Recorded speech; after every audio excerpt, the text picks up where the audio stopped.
Hello there once again, it's your old pal Locke the Bounty Hunter, and on today's bonus episode, I'm giving you a sneak peek to a Patreon exclusive where I play my way through Final Fantasy IV and do something I haven't done in 30 years, and that is beat the stupid thing without putting my controller through a wall. Now, odds are, because I'm using copyrighted music, YouTube's probably gonna demonetize the ever-loving HE double hockey sticks out of this video, so if you want to check out the uncensored version, head on over to Patreon and join the bounty board for $5 a month where you can get access to exclusive content just like this. I really hope you enjoyed this sample of some exclusive content, so let's not waste any more time and dive right in, shall we? Oh, Final Fantasy II, or 4 if you speak the Japanese, this freaking game. You know, I got a lot of memories about this doozy. It was a game that takes me back to a simpler time.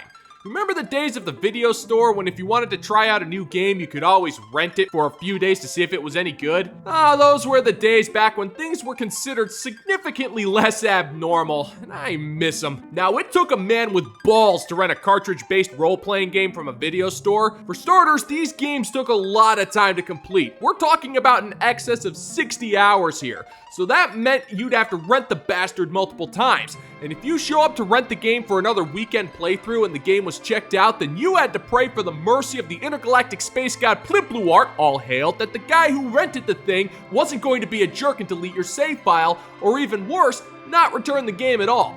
A lot of these games had some real monetary value on the gaming market even back then, so a lot of them had no problem violating the sacred pact known as the video store membership. It happened more than we care to remember, and it stung every single goddamn time it did. So why do I bother covering this game? Well, it's because this game has been a particular thorn in my side for as long as I can remember, and after 30 years, it's time to lay this particular demon to rest, because I really want to like this game, but it suffers from something I like to call the masochistic cha-cha. For every one good thing this game does, it makes two jerk decisions to make the game frustrating. I mean, take the story, for example. Now, despite the hardware limitations at the time, this game has a solid premise. You play as Cecil, a dark knight, a sworn sword to the kingdom of Baron, a technologically advanced empire whose airships control the skies. And as the captain of the Red Wings, you hold martial superiority over the entire planet.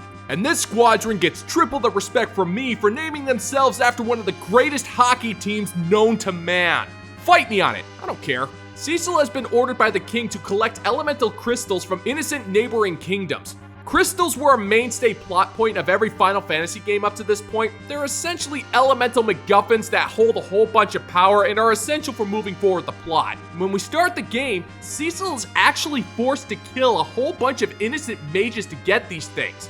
Now, a Dark Knight is, for lack of a better term, a death dealer. He's well trained in the dark arts of the sword, but he still has a conflict with himself as he's being forced to slaughter innocents for his king. And the second he brings his misgivings to the king, he is stripped of his title as captain of the Red Wings and is forced to go off on a mission to deliver a mysterious package to the summoner village of Mist with his best friend Kane the Dragoon, forcing to leave his airships and his girlfriend Rosa behind. Now, Cecil is a pretty badass character. I mean, just look at that guy. I mean, that just looks freaking awesome. I wouldn't say he's the sharpest tool in the shed, as this guy likes to sleep in his armor plating. So, anyways, we start off on an epic adventure with two best buddies going out to complete a delivery mission for the king. We wander around the village of Baron and find a dancing girl, which doesn't matter because Cecil ain't no simp. And then after that little ditty, we hit the open road. Two bros kicking ass and taking out all sorts of creatures with ease. Kane is a dragoon, so naturally that means he's clad in heavy armor and can jump 20 feet in the air to complete dive attacks for massive damage. Honestly, this is where the game shines. You're kicking ass, taking names, and it gives you the impression that you're in for a good time. And after making short of the evil Mist Dragon, we're taken to the village of Mist to commit an act of genocide. As you do. Take it in, gentlemen and gents. This is how the Super Nintendo displayed war crimes back in the day. And it takes a second, but when you think about it, this is a big deal. Cecil's path has already been strewn with enough corpses to fill a graveyard, but now he's adding even more. But even as a Dark Knight, this still affects him deeply. and it's only made worse when he finds out that the dragon he killed was spiritually linked to the mother of a little girl who's the sole survivor of this massacre. And even though his best friend tells him that he must kill this little girl to complete the mission, Cecil can't do it, instead opting to break his vows and loyalty to his king in order to free himself of the endless cycle of killing and death. And Cain agrees to do the same, albeit for different reasons. And naturally, the little girl doesn't agree with this sentiment and summons Super Macho Man to tear the earth asunder and defeat the two knights. You wake up to find your best friend gone and the village turned to dust. So, in a crisis of conscience, Cecil grabs this little girl and heads to the nearest town to help her recover from what just happened. She naturally has misgivings about trusting Cecil, but after fighting a couple of guards, we find out her name is Rydia and she's completely forgiven Cecil for all of that pesky genocide and complete decimation of her life. Sometimes it really doesn't take much, you know? Now, upon wandering the town, we find yet another dancing girl, which Cecil pays no mind because he's a badass, and then we find Rosa, sick in a bed and needing a sand ruby to cure her fever. Yeah, that's just how Final Fantasy works. You can cure a disease with a frickin' rock. Don't ask questions. But in order to get the rock, we need the permission from a royal family to get you into the cave where you can actually get the frickin' thing. And in order to do that, we need to slog through a massive cave dungeon, which is fairly standard for RPG fare. So what exactly is wrong with that? Oh, nothing really. It's only that Rydia, your replacement companion for Cain, is a level 1 mage with ass stats except for magic. Now here's the problem with magic users in role-playing games. They can't do physical damage worth shit. So that means I have to rely on her magic skills, which requires her using magic points to cast. Which would all be well and good if it wasn't for the fact that refilling her magic points requires the use of an inn or the use of ethers, which are 10,000 gold pieces apiece.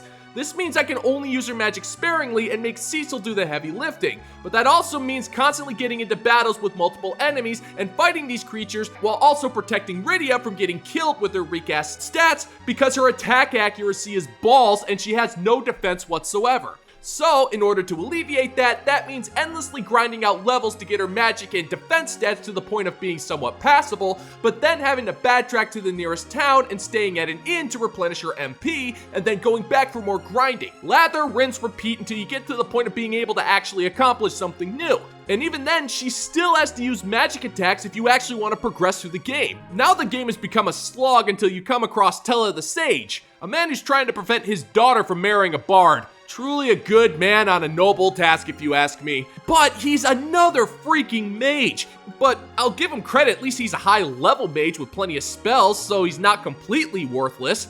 And after he uses a tent to replenish our HP and gives us some backstory, we're back through the cave to be dealt another middle finger with these bastards right here. This is a massive problem. You've got 6 enemies with the rear being 2 mages. Now, normally this wouldn't bother me. They attack with low-level magic, and so it's annoying, but nothing unmanageable. But then they decide to turn the asshole meter all the way up to 11 because they have this annoying spell that drains your MP. And we're talking about significant amounts here. And there's 2 of them, and they're protected by 4 enemies that take an assload of damage to defeat. Now, it doesn't matter what you throw at them magic-wise, they're immune to everything. And Cecil can't attack the back row without accuracy problems. So you're stuck here, taking it up the ass for 20 turns as Cecil slowly takes these jackoffs out.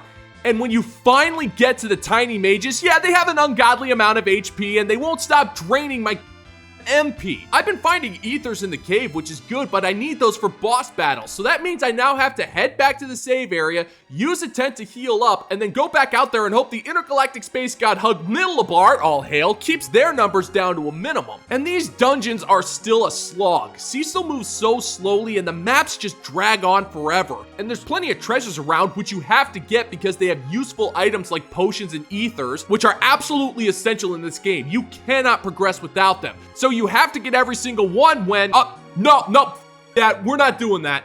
But now I have to keep going because I want to know what happens next in the story because yeah, the story is really that good.